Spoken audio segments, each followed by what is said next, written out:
हाय सांगमाने केमिति अछंती समस्ते। मो ना आलोक। आज मु गोटे कहानी तुमको शुणा जाऊँगी जोटा कि दुई सांग ऊपर आधारित। तप्पू आउ पप्पू दुई सांग थांती। तप्पू जी कि सी बहुत बड़ धनी घर पिला आउ पप्पू पप्पू बहुत गरीब घर पुओ थाए। चल प्रथमे पप्पू टू स्टार्ट करिबा। पप्पू को बापा जे कि इनकम कले घर चले आउ से गोटे फैक्ट्री रे काम करती लेबर हिसाब रे। पप्पू को माँ को देह बहुत खराब थाए। पप्पूर घर चाल न थाए पाल टाणी से रहु थांती। घरे बसिया जगह नहीं आउ पप्पू जी कि मनर राजा थाए। दिन राति फोन रे बिजी थाए आउ पढ़ापढ़ी बहुत कम करू थाए। आउ दिने तप्पू ता घर आड़े बुलिया पाई आसी थाए। तप्पू ता सांगर घर अवस्था देखिकी से आश्चर्य हो जाए। घरर चाल नहीं कांथ बाड़ भांगिकी अच्छी फिंडा खाल ढीप होगी अच्छी। आउ पप्पूर माँ को देह बहुत खराब। बापा जी लेबर काम करती फैक्ट्री रे। ए सब तप्पू को किसी भल लगे। तप्पू ता सांग को कहे पप्पू तू कौन एमती घरे रहूचु। पप्पू कहे हाँ मु ये घरे रुहे। पप्पू तो बापा कौन लेबर काम करती फैक्ट्री रे। पप्पू हाँ मो बापा लेबर काम करती फैक्ट्री रे। तापर तप्पू ता कथा शुणी भावना रे पड़ जाए। किछि समय पर तप्पू ताकू कहूची कि बा भाई बा बापा तोर लेबर तो माँ को देह भल नहीं तो घरर चाल नहीं आउ तू जे सांग मान सब बुली बुली मस्ती करुचु। पाठ साठ पढ़ुनु दिन राति फोन धरिकी बिजी रहूचु। अरे तो फैमिली को टिके देखे तो फ्यूचर विषय किछि भावे। तू धोखा क्या को दौचु निजे बापा माँ को दौचु ना निजे को निजे दौचु। तप्पू चल मो सहित आज मुझे तो गोटे जिनस देखौची। आउ पप्पू को झिकी झिकी फैक्ट्री तरफ नहीं कि जाए। लुचि लुचि तप्पू आउ पप्पू देखुछंती कि पप्पूर बापा काम करी करी झाड़े पूरा गाधौछंती आउ देहर कष्ट सही न पारी गोटे जगार बसी पड़ुछंती।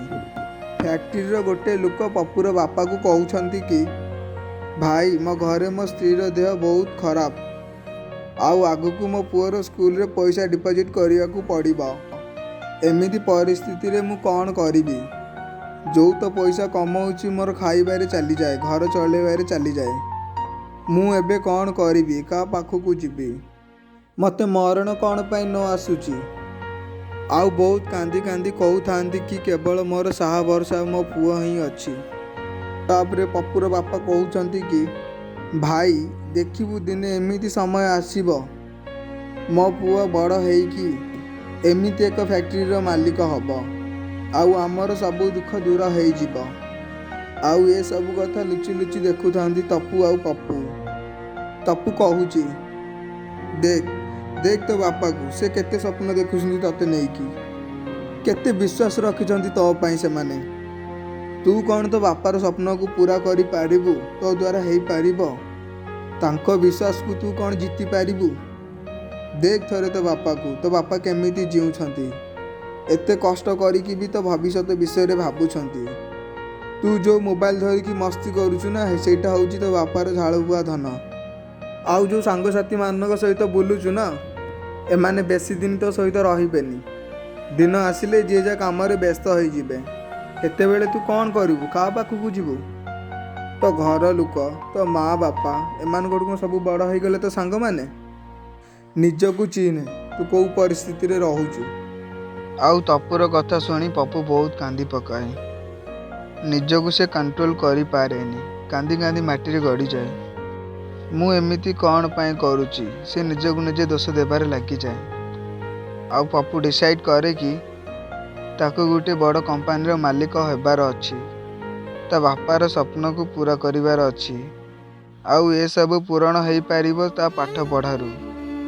से दिन ठू आउ पप्पू पछकू बुलिकी देखिनी। आउ पप्पू से निजकू निजे हजई दिए। निजकू एते व्यस्त करी दिए कि ता क्लास रो टॉपर भी ता आगे किछि नुह।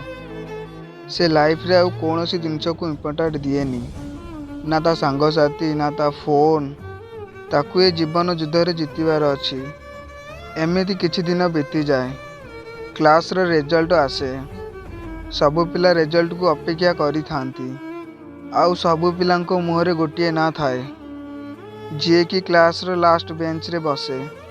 ସବୁ ପିଲାଙ୍କୁ ପଛରେ ପକେଇ ପୁରା ଟପ୍କୁ ଚାଲିଯାଏ। ସମସ୍ତେ ପପୁକୁ ଦେଖିକି ଆଶ୍ଚର୍ଯ୍ୟ ହେଇଯାଆନ୍ତି। ହାଉ ଇଜ୍ ଦ ପସିବୁଲ୍? ଇଏ କେମିତି ଏମିତି କରିପାଇଲା? ଯେଉଁ ପିଲା କ୍ଲାସ୍ରେ ଆବସେଣ୍ଟ ରୁହେ ସେ କେମିତି ଆଜି ଟପର୍ ହେଇପାଇଲା? ଏ କଥାକୁ କେହି ବି ବିଶ୍ୱାସ କରିପାରନ୍ତିନି। ପପୁକୁ ଯିଏ ବି ପଚାରେ ଏମିତି କେମିତି କରିପାରିଲ? ପପୁର ମୁହଁରେ ଗୋଟିଏ କଥା, ମୋତେ ଗୋଟେ ବଡ଼ କମ୍ପାନୀର ମାଲିକ ବନିବାର ଅଛି। ଆଉ ମୋ ବାପାର ସ୍ୱପ୍ନକୁ ମୁଁ ପୂରା କରିବି। ଆଉ ଠିକ୍ 5 ବର୍ଷ ପରେ ପପୁ ଗୋଟେ ବହୁତ ବଡ଼ କମ୍ପାନୀର ମାଲିକ ହେଇଯାଏ। ଆଉ ଏସବୁ ସମ୍ଭବ ହେଇପାଇଲା ତପୁ ଯୋଗୁରୁ, ଯିଏକି ଟଙ୍କାରେ ଧନୀ ନଥିଲା, ମନରେ ବି ଧନୀ ଥିଲା। ସେ ତା ସାଙ୍ଗକୁ ଠିକ୍ ରାସ୍ତା ଦେଖେଇଥିଲା। କିନ୍ତୁ ଆମ ଓଡ଼ିଆ ପିଲାମାନଙ୍କ ପାଖରେ ମୁଁ ଗୋଟିଏ କଥା ଶୁଣୁଥାଏ, ଯେଉଁମାନେ କି ସାଙ୍ଗର ମହତ୍ଵ ଜାଣିନଥାନ୍ତି। ଯଦି କେଉଁ ସାଙ୍ଗ ଉପରକୁ ଯାଉଛି ନା, ତା ଗୋଡ଼ ଧରି ତାକୁ କେମିତି ତଳକୁ ଝିକିବେ। ଏଇଟା କ'ଣ ବନ୍ଧୁର ଉପହାର? ଯଦି ଭଲ କଥା କହିବ ନା, ସେ ଓଲଟି ତମକୁ ଜବାବ ଦେବେ। କହିବେ କି ତୁ ତ ଆମଠୁ ବେଶୀ ଜାଣିଛୁ ଆଉ। ଏଇ ଷ୍ଟୋରିଟା କେବଳ ମୁଁ ପପୁକୁ ନେଇକି କହିନି।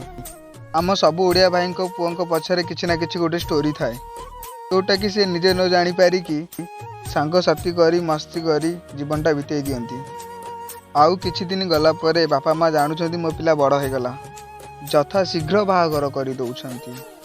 ତାପରେ ପୁଣି ଗୋଟେ ଷ୍ଟୋରି ସୃଷ୍ଟି ହେଉଛି। ଭାଇମାନେ, ଆମେ ଏତେ ଆଗକୁ ଯିବାନି। ସମୟ ଥାଉ ଥାଉ ନିଜକୁ ଚିହ୍ନ। ତମେ ତମ ଲାଇଫରେ କ'ଣ କରିପାରିବ ସେଇଟା ତମେ ଦେଖ। ଯଦି ତମ ଜୀବନରେ କିଛି ବନିଯିବା ପାଇଁ ତମେ ଚାହୁଁଛ ନା, ତ କରିକି ଦେଖାଅ। ଦିନେ ନା ଦିନେ ତମ ବାପାଙ୍କ ନାଁ ରହିଯିବ। Take your life. ପିଲାଦିନର ସ୍ୱପ୍ନକୁ ପୂରା କର। ମୁଁ ଜାଣିଛି ତମେ ପିଲାଦିନେ ଭାବିଥିବ ମୋର ଗୋଟେ ସୁନ୍ଦର ବାଇକ୍ ଥିବ, ମୁଁ ଗୋଟେ ତାଜମହଲ ଭଳିଆ ଘର ବନେଇବି। ଏସବୁ ନା ଏବେ ସମୟ ଅଛି। ଏବେ ନିଜକୁ ଗଢ଼, ପ୍ରେମ ଲଫଡ଼ାରେ ନ ପଡ଼ିକି। ଯାହା ହେଇଯାଇଛି ହେଇଯାଇଛି, ପଛକୁ ଆଉ ବୁଲିକି ଦେଖନି। ଏବେ ଆଗକୁ ମାଡ଼ି ଚାଲ। ଆମେ ପୁଣି ଥରେ ଦେଖା ହବା ଆଉ ଗୋଟେ ନୂଆ ଭିଡ଼ିଓରେ। ଆଉ ମୁଁ ତମ ପାଖକୁ ଏମିତି ନୂଆ ନୂଆ ମୋଟିଭେସନ୍ ଭିଡ଼ିଓ ନେଇକି ଆସିବି। ବଡ଼ ଭାଇମାନେ ଭିଡ଼ିଓଟିକୁ ସପୋର୍ଟ କର। ରହୁଛି, ନମସ୍କାର।